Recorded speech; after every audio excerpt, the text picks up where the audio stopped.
Ever since 2011's Mortal Kombat reboot, NetherRealm Studios has been giving us cinematic story modes for each game they put out. And with those story modes comes the infamous chapter system, where you play as a character for 4 fights before moving to the next. But this system has caused some major issues in terms of power scaling. A lot of characters lose fights when it makes no sense. So today, I'll be going through the 4 NRS Mortal Kombat story modes and giving you the most baffling defeats of each one. Hello my fellow oddities and welcome to the worst losses in Mortal Kombat story modes. We'll be looking at the characters who must have slipped on a banana peel on their way to the fight because they should be winning against or even dominating these opponents based on past feats, power level, and abilities, but somehow lost. So let's not waste time and get into Mortal Kombat 2011, better known as Mortal Kombat 9. And to start off, we have 3 bad ones in a row. These losses are truly nonsensical and they're in Sonya's chapter. First, Sonya beats Sub-Zero. Not Kuai Liang Sub-Zero, but Bi-Han, who as Sub-Zero has some of the most impressive feats in Mortal Kombat history. Beating Scorpion twice, one of those times in the NetherRealm, defeating 4 elemental gods, Quan Chi, and outsmarting Shinnok, but he gets eliminated in the first tournament bout to Sonya, who has no powers. You know, you guys are probably thinking I'm gonna get really mad. And you are correct. What the fuck? But after beating Sub-Zero, Sonya fights Raiden. The fact Sonya is able to beat Raiden is utterly ridiculous, but at least this time you can claim that Raiden is holding back, obviously not wanting to hurt Sonya. But who definitely wasn't holding back were Kitana and Jade, and Sonya defeats both in a handicap match. One-on-one, maybe Sonya could win. I still don't think so. But against both? That is crazy with a K. The next stupid loss is when Bi-Han loses and is killed by Scorpion. Okay, I'm just kidding. The actual next bad loss is in Chapter 7, Smoke's chapter. He faces Shang Tsung disguised as Bi-Han and Reptile. Now Reptile is certainly not the issue here. He is a bum. But the problem is that Smoke is facing Shang Tsung. Not just Shang Tsung, but Shang Tsung disguised as, like I said earlier, a character with some of the most impressive feats in MK history. We see later on how powerful Sindel becomes when absorbing Shang's power, so it's a bit of a stretch to say Smoke beats him, especially with help from Reptile. If you can consider that help. But you know what? It could be worse. It could undermine an entire game's plot. Case in point, Kung Lao defeating Shang Tsung and Quan Chi at the same time. Now listen, I'm all for Kung Lao getting some W's, but this one is a bit of a narrative issue. For Kung Lao to defeat the Deadly Alliance kind of defeats the point of Deadly Alliance, the game. They were meant to be this unstoppable force that would have won if not for the 2 sorcerers' selfish desires. And this MF, I guess. So Kung Lao defeating them, the same Kung Lao we saw get bodied by Scorpion earlier, bit of an issue. But we all know the chapter where the power scaling is at its worst, Stryker's chapter. I get they wanted to make Stryker cool, but maybe there was a different set of characters you could have demonstrated that against, cause Reptile, Mileena, Kintaro, and Ermac, yeah, this dude should be paced right now. I mean, Kintaro already gets enough disrespect. He's barely featured in any of the games, doesn't have a single notable victory, and he has an L on his record from a regular human. If this was real life, I don't think Kintaro would even have to touch Stryker to kill him. That man should not even be able to fathom what's in front of his eyes. And I know Ermac's a jobber in these games, but look at everyone else he's losing to. Liu Kang, Sub-Zero, Takeda in the next game. You could still say he's somewhat a force to be reckoned with.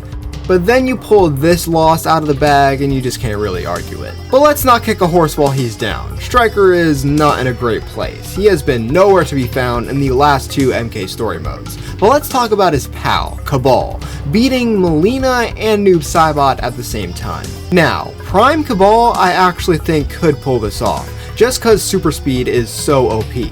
But Kabal just got burned like an hour ago, and he canonically doesn't get his super speed until after this fight, in which case he should be cooked. Again.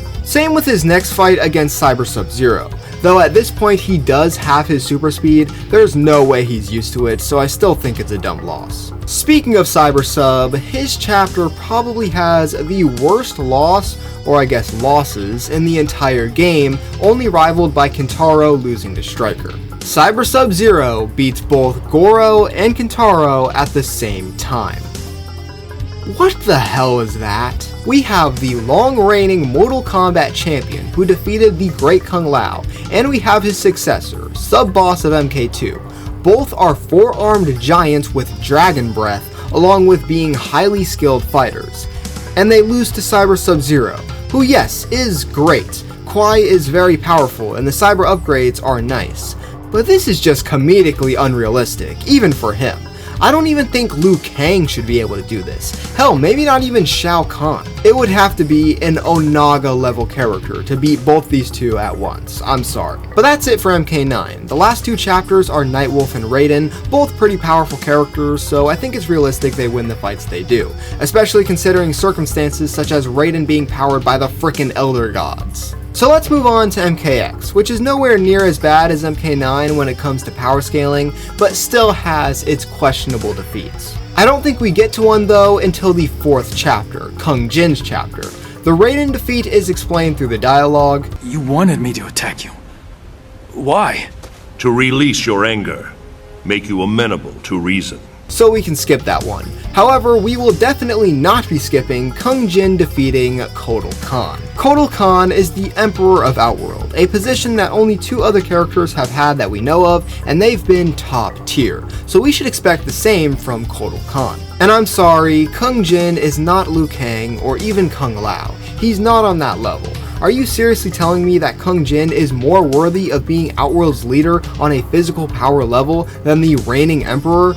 No way. It doesn't get much better for Kotal going forward though. Next, we're back talking about Sonya Blade. The last chapter of hers we talked about was pretty bad, and this one is no different, with her beating Scorpion and Quan Chi in their home of the NetherRealm. Scorpion is just unexplainable. The man has a W over Bihan. He should not be beat by Sonya. And I know Quan Chi is a little bit of a fraud, and hey, maybe I've been underrating Sonya today, but I just don't see it. Now I know you guys are expecting me to rip into Devora's chapter, but actually I won't. Listen, I'm not just gonna say a character I don't like winning against a character I do like is dumb, because clearly Devora is a very strong character.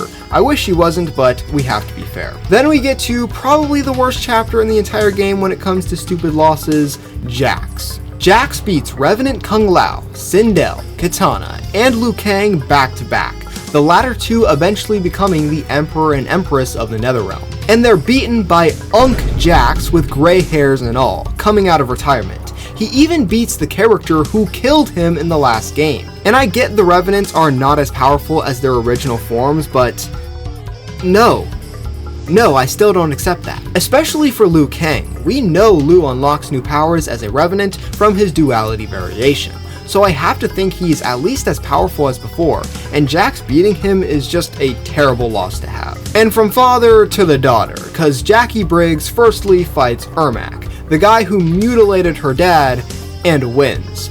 I don't personally think Jackie is as powerful as her dad. I don't think she should be able to do that. But the loss I have more issue with, Kotal.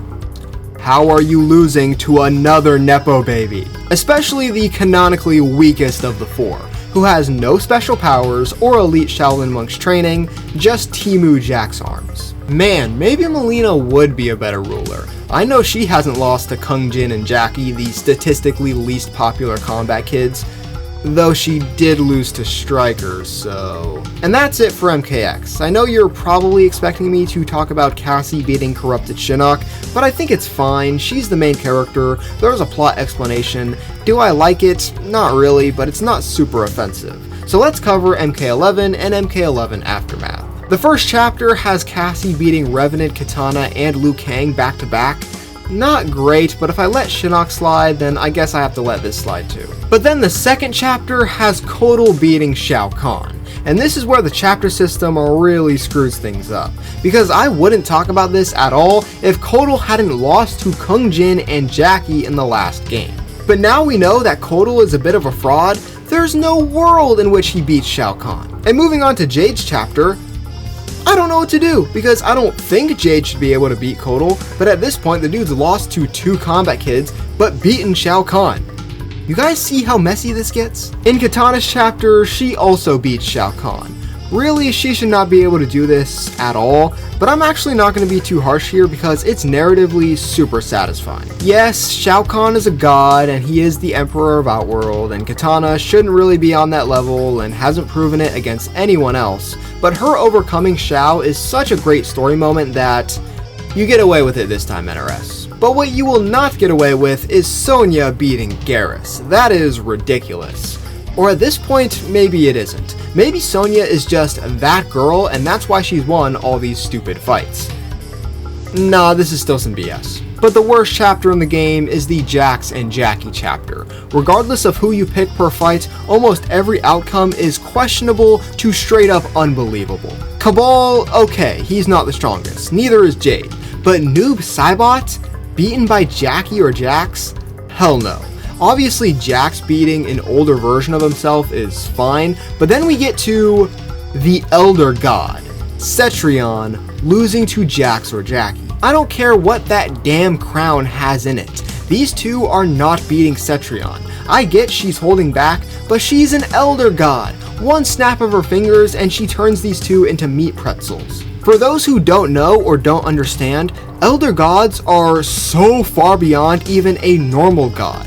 Hell, Cetrion shouldn't even really exist in this physical body. The Elder Gods are meant to be somewhat omnipresent. Shinnok is a fallen Elder God, so that doesn't really apply to him. And then in Scorpion's chapter, the past version of him beats Raiden, obviously until he uses the amulet. But regardless, this one's especially funny because in MK9, the exact 2 versions of these 2 characters fight, and Raiden wins in the NetherRealm. But let's get into Aftermath, and I actually think almost every loss is acceptable in this story. There's 2 that I found questionable, which is Nightwolf beating Garrus and Shao Kahn beating Liu Kang, but I don't think either are definitively bad losses. Nightwolf is powerful enough to where, even though I think Garrus is very high level, maybe he could pull it off. And as for Shao beating Liu, every other time they fought, Liu has won, but I don't think you can count out Shao of any fight, even this lame version of him. But now, we're at the last NRS game to be released, Mortal Kombat 1 and Mortal Kombat 1 Khaos Reigns. With this being an entirely original timeline, there's not a lot of feats that I think it's fair to call unacceptable because it is a new continuity, but there's still a few that I'm just not having. Firstly, Johnny Cage beating Kenshi and then Sub-Zero with Scorpion as a cameo, no. This version of Johnny doesn't even seem to have powers, he's just a movie star. Good fighter, he's not beating these 3 though. But moving way ahead in the story, seriously, I'm being very generous considering MK1 is a reboot, we have Mileena's chapter where she back-to-back beats Dark Raiden and Twindell. Remember, this Dark Raiden is Raiden from the previous timeline, now under Shang Tsung's control. Still a god, Mileena cannot beat that. Twindell is also fairly powerful as we know. I don't actually remember if she's canonically still powered up by Shang Tsung's soul from all the way back in MK9, but I have to assume so. That takes us to Khaos Reigns, where in the first chapter, Cyrax beats Kuai Liang and Bi-Han back to back, which I just do not accept. Very few should be able to do that, and Cyrax is not one of them. The problem with Khaos Reigns when it comes to this video's topic is that a lot of the fights are just against random Chaos characters, so I'm actually going to skip right to the end where we have Noob Saibot versus Titan Havoc. Now I, as a Noob Saibot fan, fucking hate this version of the character, so I will dig right into him. This is absolutely ridiculous. Not Noob Saibot beating Havoc, I can get that, but Noob Saibot beating Titan Havoc with the Kami Dogu. It took Shujinko the power of every MK character to take down Onaga with the Kami Dogu. And you're telling me Noob Saibot, who literally gets his powers from Titan Havoc, is able to beat him with the Kami Dogu? That's the power equivalent of all the realms. What in tarnation were they thinking? But that'll do it for just this fun little video, and shout out to Aiden, one of my subscribers, for suggesting this topic. And also, thank you guys so much for all the support recently. We've grown like 400 and counting subscribers, and every video has done super well as of late, so thank you guys for that, and here's to the future being just as great. But let me know in the comments down below which of these losses was the absolute worst, or any losses that I missed. Subscribe and leave a like if you want, and that's wraps on this one, my fellow oddities. I'll see you next time.